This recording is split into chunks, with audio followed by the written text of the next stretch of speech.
Thanks, mate. So I'll fire off. I'll just go through the first initial slides actually, just like tell you where Te Papa is. For some people, the term Te Papa is a bit loose, and you may not necessarily have heard it that much. But it's this area all the way from the Harbour Bridge through to Barks Corner. It might be interesting just before we start off, just to get a feel from the room, who actually lives in this area. Can you put your hand up if you do live in the area? So you basically all do. You do as well? Yeah. And you guys over here, do you live in the area? We used to, but we've just moved to the... You moved out? Right. And do most of you work in the area as well? Yeah. Okay. Great. Right. So So it sounds like a group then who are, you both mainly live or have lived in the area, and you have kind of strong associations with work in the area too. So that's an excellent group for us to be talking to. So that's great. So just to kind of focus on why does council want to talk about growth? Well, I should kind of go back just for a second and say, look, I'm the facilitator for the evening, so my role is not to tell you about how growth in Te Papa is happening or what you do with the growth. My role is just to allow you to talk to council about what you think the issues are, what you think the great points about Te Papa are, what you value about it, and then what you see the vision for Te Papa being as it kind of goes forward.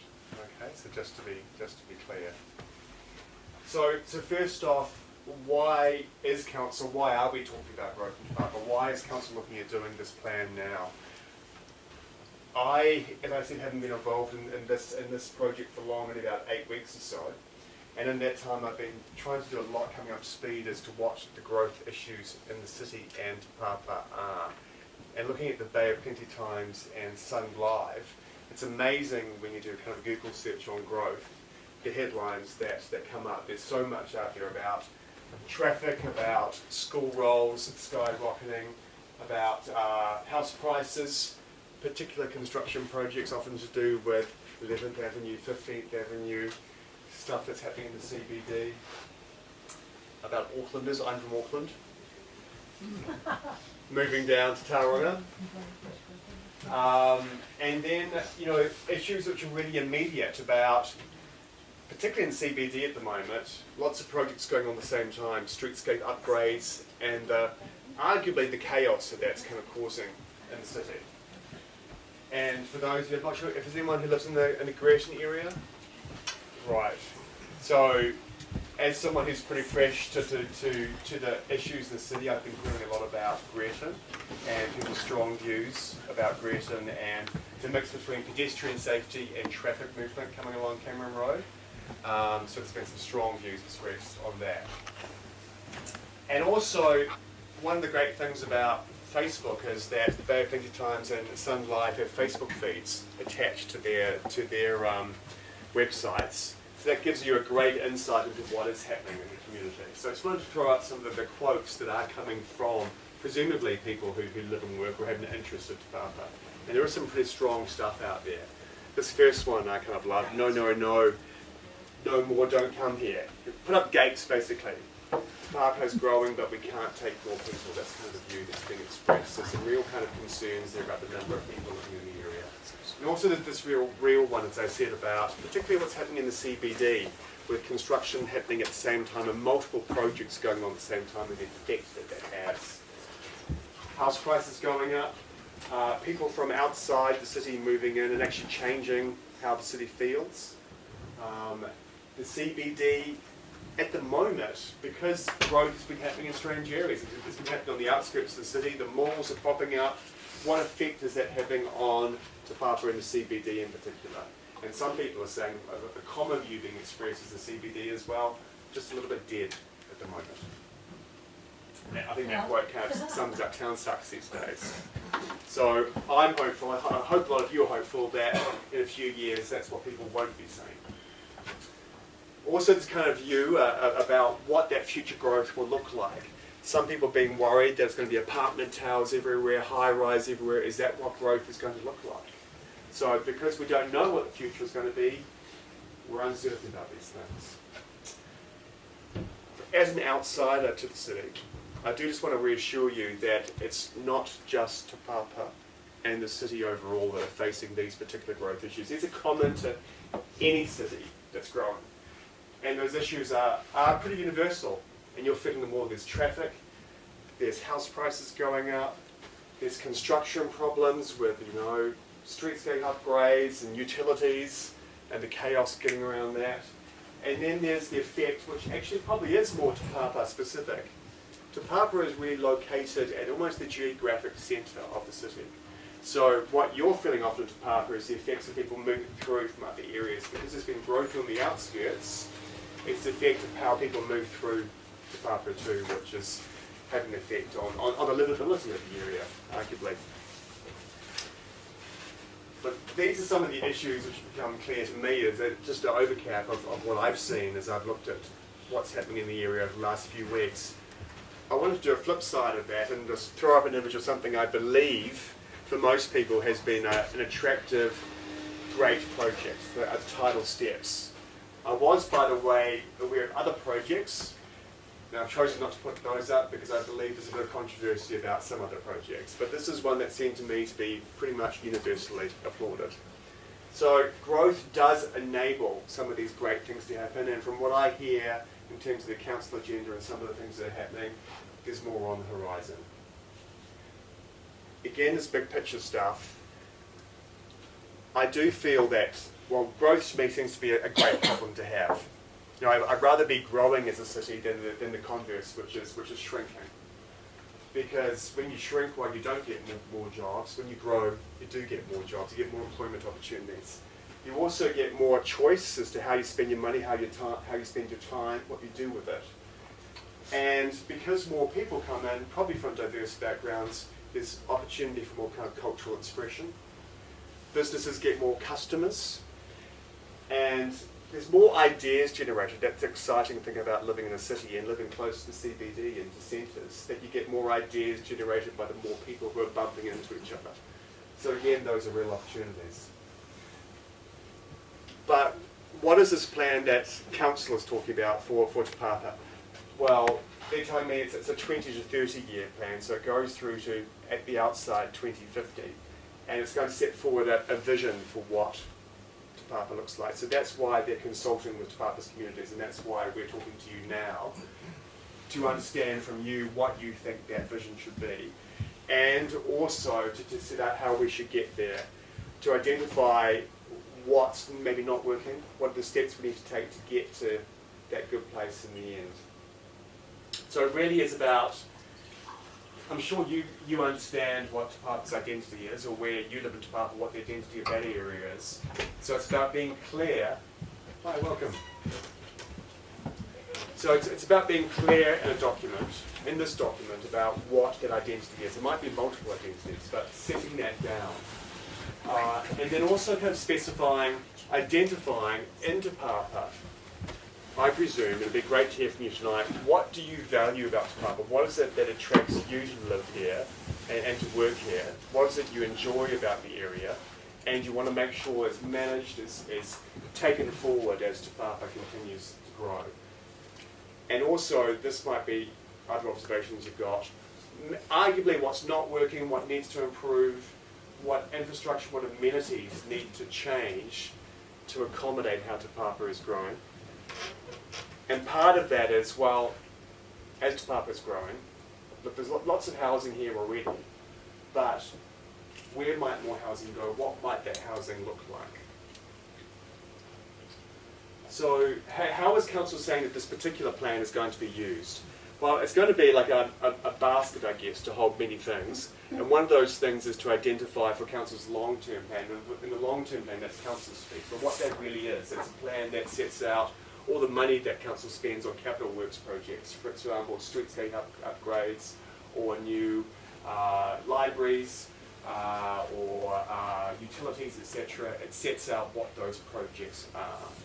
So this is an exciting opportunity, I think, to work with the communities and say, well, what particularly might be needed in certain areas of Te Papa to improve livability, to make it better. And so it's an opportunity to capture those thoughts, which is great.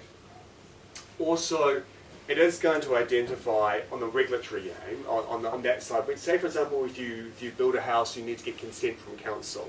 Through that district plan or city plan process, it may well result in changes to the city plan, to the district plan, about where housing goes, how it's assessed, what it looks like, and all those things. So kind of that rule book aspect. And then finally, look, the great thing about having a specific plan for Te Papa is for those big agencies, or the ministries, the government, etc., and maybe big developers, what it'll do is assist them in saying, well, this is the vision for Te Papa, this is where growth should go, this is where things should happen, because you've set out clearly what you want that vision to be, how you want Te Papa to be. So it gives certainty for investment, which is a good thing. Yeah, so I do think it is exciting to have this place-specific plan. I think it's one of the first times that it's been done in the city, so that's, I think, a great opportunity.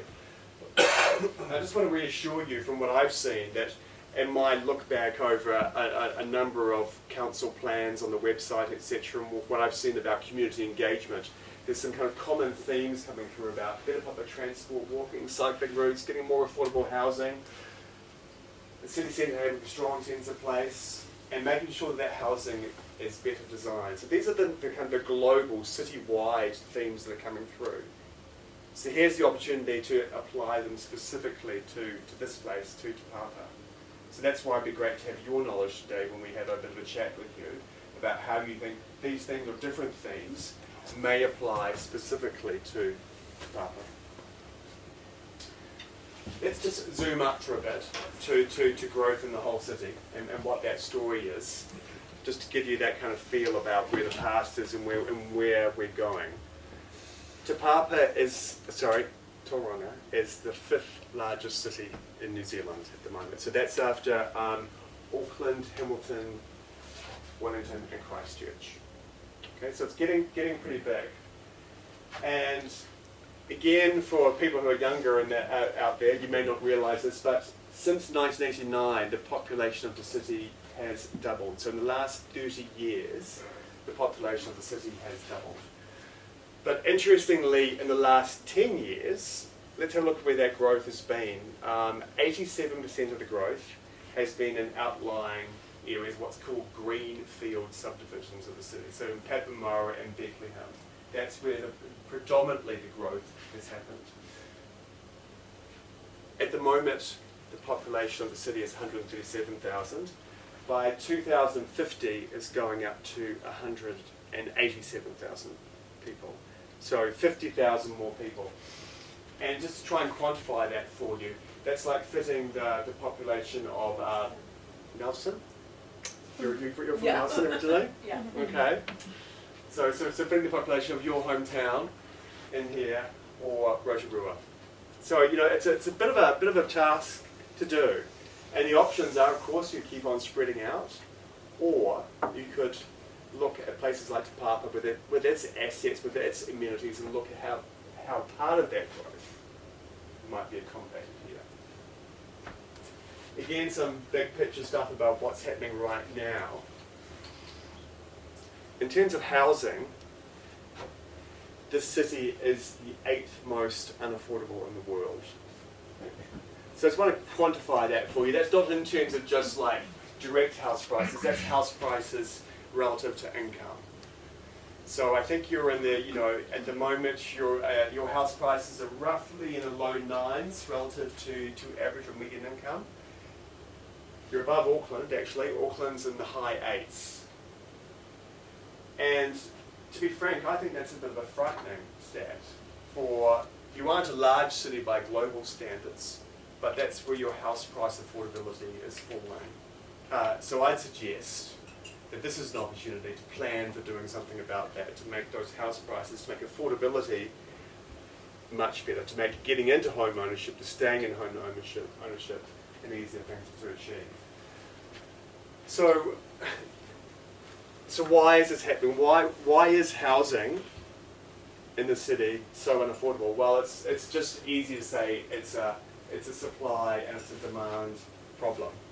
And look, part of that demand problem is your population is really exploding.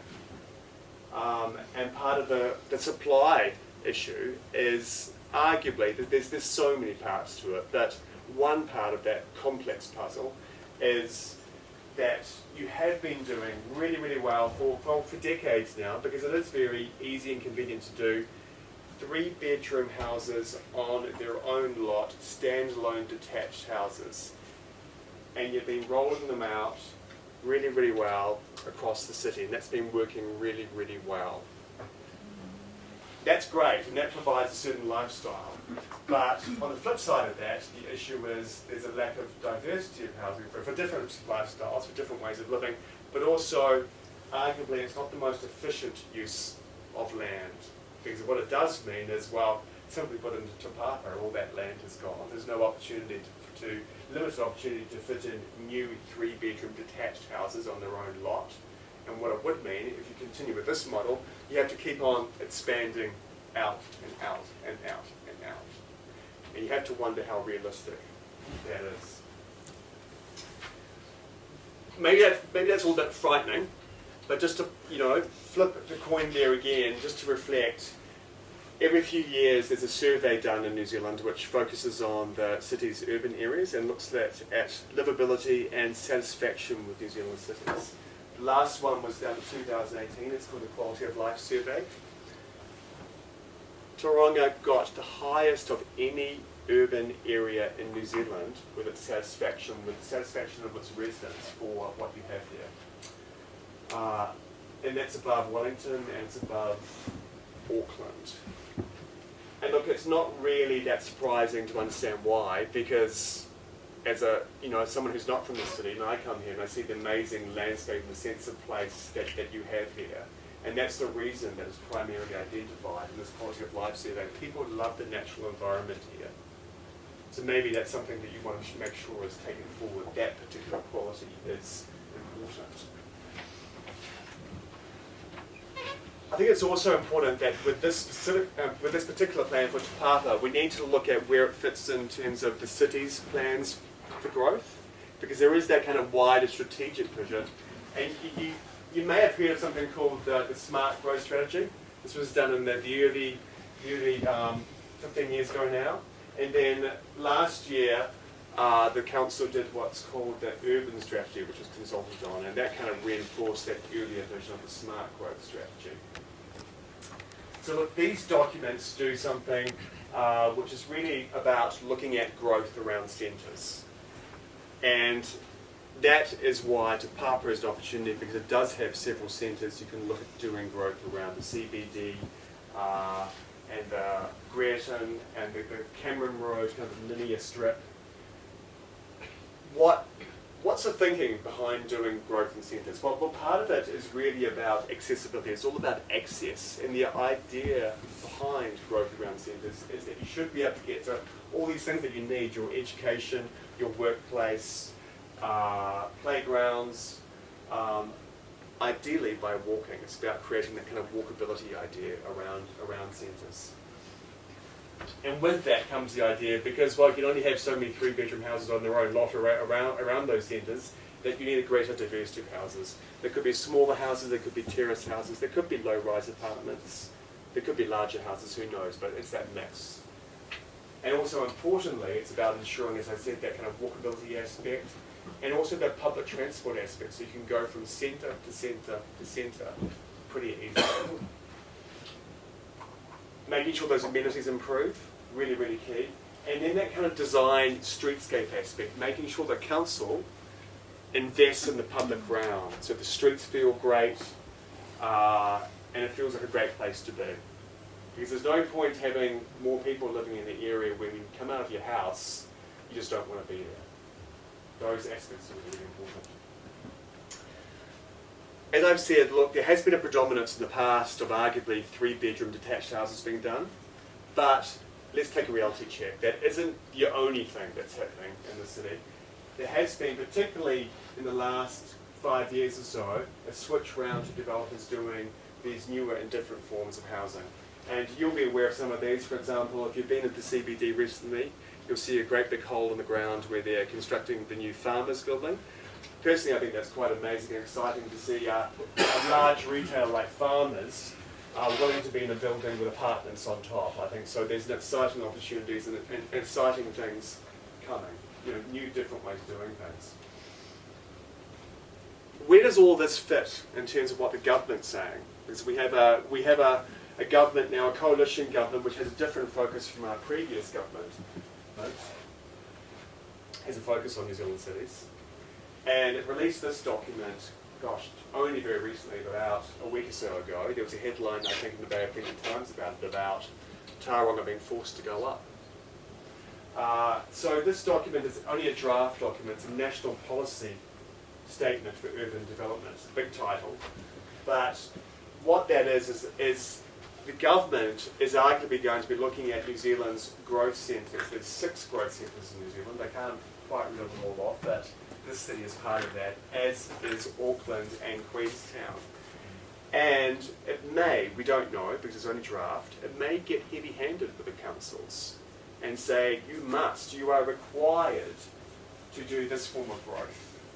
You are required to do growth around your centres and your frequent public transport stops. Because there is this thinking at a national level, at a government level, that this is a good thing to do, to make efficient use of your resources. That's where councils' tentative thinking is. And so that's partly what we're here to talk to you about. On the flip side of that, it's okay to say thou shalt do this, but you have to, even the government's aware that while doing that, the flip side is you have to make sure your streets are really nice places to be in, that they're livable. And of course, that with that, you take your neighbourhoods and communities that are based around a community way of being. So, what does Te Papa have that really makes it a place that growth can happen if you manage it well? And this is all about process, I think. It is about process to get to a livable future. Te Papa does have great assets, and in my view, from what I've seen, it has schools, it has centres, it has a hospital, it has playing fields, it has these things to build on.